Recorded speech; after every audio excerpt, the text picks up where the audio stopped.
Welcome back to the Deep Dive. Today, we're confronting a reality that is happening in millions of homes right now, and usually in total silence. Hmm. It's the world of informal caregiving. You have spouses caring for partners with dementia, adult children looking after aging parents, parents caring for kids with chronic needs. It's just exhaustive, invisible work. It really is. It's the invisible workforce of our society. Yeah. And the burnout rate is, well, it's astronomical. Yeah. We always talk about the medical condition of the patient, the Alzheimer's, the Parkinson's, whatever it is, Yeah. but we rarely talk about the rapid deterioration of the person doing the care. And that is exactly where our source material today lands. We are doing a deep dive into a draft guide. It's titled The Christian Care Mentor. Right. And specifically, we're pulling apart Chapter 4, Caregiver Wellbeing. Now, obviously, the title gives it away. This is a religious text. It's intended for a church context. It is. But the reason we pulled this one out is that the psychological framework it uses is just incredibly sharp. It tackles a universal problem. I mean, you could call it the martyr complex in caregiving. Oh, absolutely. So even if you aren't religious, the mechanics of burnout it describes they're human mechanics. The text zeroes in on this one specific, dangerous belief that almost every caregiver adopts. Which is? The idea that self-care is selfish. Right. It's that zero-sum thinking. If I take a nap, I am literally stealing time from my husband, or if I spend money on a therapist, I am taking resources away from my child. Exactly. It's this guilt loop that just tightens and tightens. So the mission of this deep dive is to trace how this guide tries to deconstruct that guilt. Yeah, and it argues that self-care isn't a luxury. It's not an indulgence. It reframes it as stewardship. And honestly, even if you approach this from a purely secular, a management perspective, the logic holds up. It's about asset management. And you are the asset. You are the asset. Okay, so before we get into the theory and this stewardship model, I want to start where the text starts. Because they don't open with theology, they open with a story. A case study. The story of a woman named Helen. And I think this story is going to resonate with a lot of people because it just captures the texture of burnout so well. It really does. It frames the stakes perfectly. So Helen is caring for her husband. He's been diagnosed with Parkinson's. And the text describes her life as being slowly cannibalized by the disease. Right. Not her disease, but the demands of his disease. Yes. She's managing the meds, the appointments, the hygiene, the lifting. It's 247. And the key psychological detail here is her internal narrative. It wasn't just that she was busy. She believed that any energy she spent on herself was a betrayal. Right. It was a moral failing in her mind. It wasn't just that she didn't have time. It was that she felt morally wrong for even wanting time. Which is such a heavy burden. And it inevitably leads to the crash. So she finally meets with a mentor from her church, a guy named Paul. And she confesses, almost casually, that she hasn't slept through the night in months. She has chronic back pain. She just feels brittle. Okay, so pause there for a second. Usually when someone tells you that, what's your first instinct? To fix it. Immediately. I'd be saying, here's the number for a night nurse, or have you tried melatonin? Right. You need to see a doctor today. We go into problem-solving mode. But Paul, the mentor in the text, he does something different. He doesn't offer a medical fix. He offers a cognitive reframe. What does he say? He listens to her whole list of symptoms, and he just says, it sounds like your body is carrying more than it was designed to hold alone. More than it was designed to hold alone. That is such a specific choice of words. It shifts the blame from her willpower. To her capacity. Yeah. Exactly. It's not that she's weak, it's that she's overloaded. And then he shares his own story. He does. He drops the hammer. He shares his own vulnerability, admitting that ignoring his own health forced him to stop caregiving entirely in the past. And he tells her this one line. He says, caring for myself wasn't stepping away from love. It was making love sustainable. That word sustainable, that's the pivot for the whole chapter, isn't it? It is. I think we treat caregiving like a sprint. I just have to push through this crisis. But it's usually a marathon. A very long uphill marathon with no finish line in sight. And you cannot sprint a marathon. You will collapse at mile 3. So what was Helen's turnaround? Was it a big vacation? No, and the text emphasizes this. It wasn't a 2-week trip to Hawaii. It wasn't a spa day. It was a micro-habit. Okay. She and Paul agreed on just 10 minutes a day. Just 10 minutes to sit with a cup of tea and breathe and pray. That's it. And the outcome? Her circumstances remained exactly as hard as they were before. I mean, the appointments were still there, the lifting was still there, but she reported feeling steadier. Less brittle. Less brittle? That distinction is so important. We aren't trying to fix the suffering. We are trying to fortify the person who's bearing it. So that leads us to the why.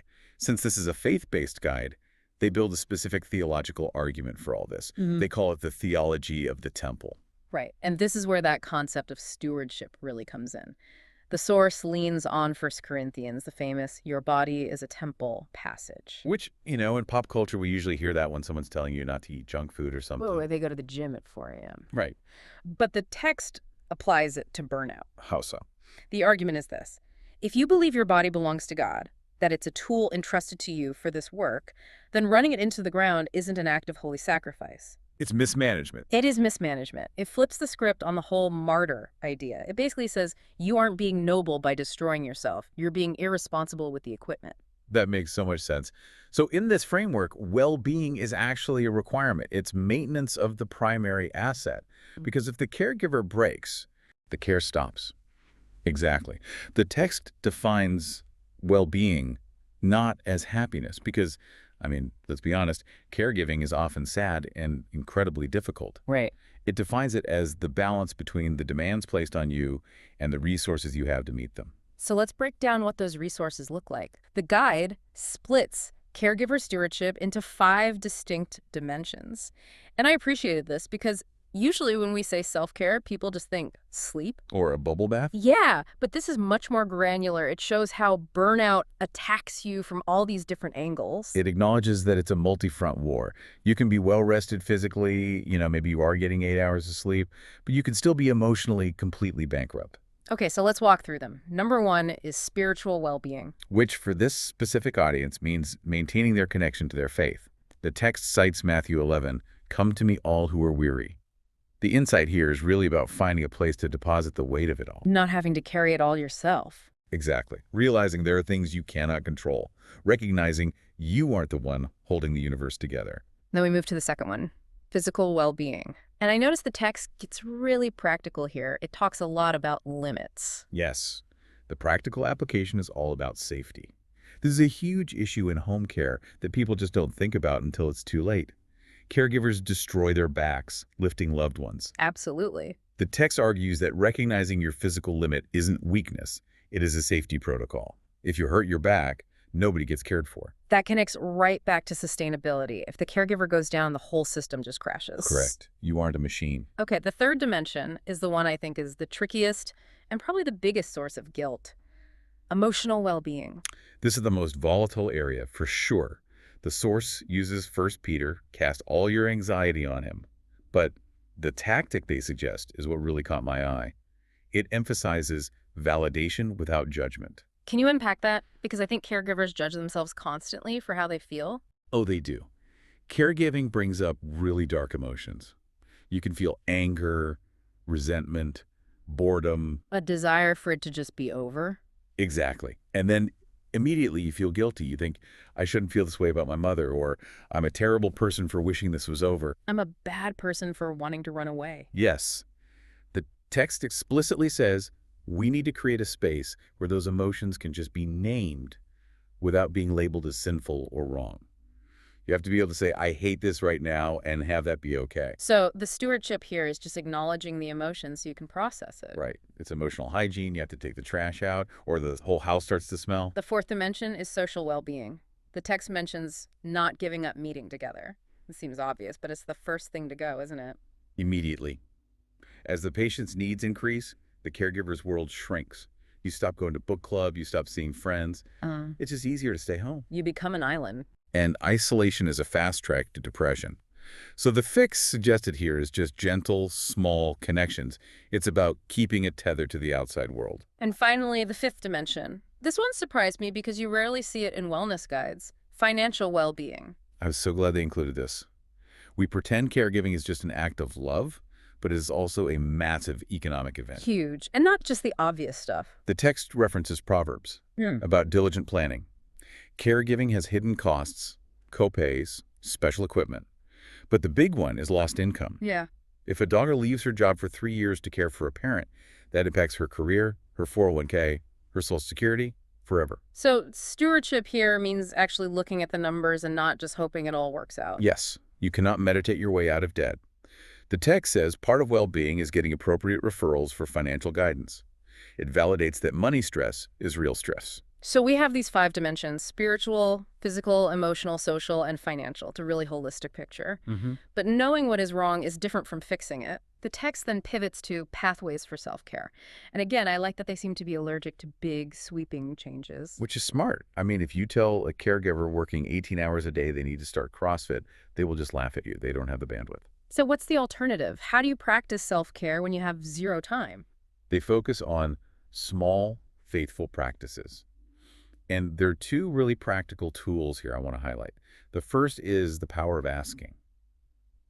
Okay, how does that work? So you know how when someone is sick, friends always say, let me know if I can help. And the caregiver always says, I'm okay, thanks. It's a reflex. It is, because in that moment, the caregiver is too overwhelmed to even think of a task, let alone delegate it. It's just easier to do it yourself. Right. So the guide suggests keeping a pre-written list. A notepad on the fridge, pick up prescription, mow the lawn, sit with dad for 30 minutes so I can shower. When someone asks, can I help? You don't have to think. You just hand them the list and say, pick one. That is brilliant. It turns a vague offer into a concrete action without adding any mental load to the caregiver. It removes the friction of delegation. Yeah. The second tool they mention is documentation as peace. That sounded a bit like paperwork to me, which sounds like the opposite of self-care. It is paperwork, but it's strategic. It's about cognitive offloading. If you are trying to hold every doctor's appointment, every dosage change, every symptom in your working memory, you're going to crash. Your brain is a computer with too many tabs open. So writing it down isn't just for the records, it's about clearing the cache. Exactly. If it's on paper, your brain knows it doesn't have to hold it actively. It reduces that background hum of anxiety. I want to shift gears to the listener's role here, because the guide is called the Christian Care Mentor. So what is the job of the friend, the neighbor, the mentor? The text is very clear on this. The mentor's job is not to fix the situation. You cannot fix Parkinson's. You cannot fix dementia. If you try to fix it, you will fail, and you will just make the caregiver feel unheard. So what is the job? The mentor's job is to model stewardship and to restore permission. Restore permission. I like that. Permission to be human again. The source actually includes a little dialogue script to Yeah. show the difference between fixing and listening. It's pretty instructive. Okay, let's look at that. The scenario is a caregiver saying, I feel like I'm failing. No matter what I do, it's never enough. Right.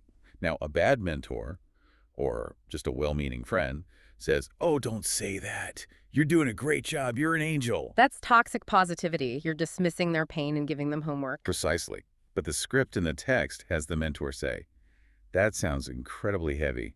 What has been weighing on you most this week? They validate the weight. They don't try to lift it. They just acknowledge that it's heavy. Then when the caregiver says something like, everything feels urgent, the mentor asks, when things pile up like this, what usually helps you feel a little steadier? Oh, that's a great question.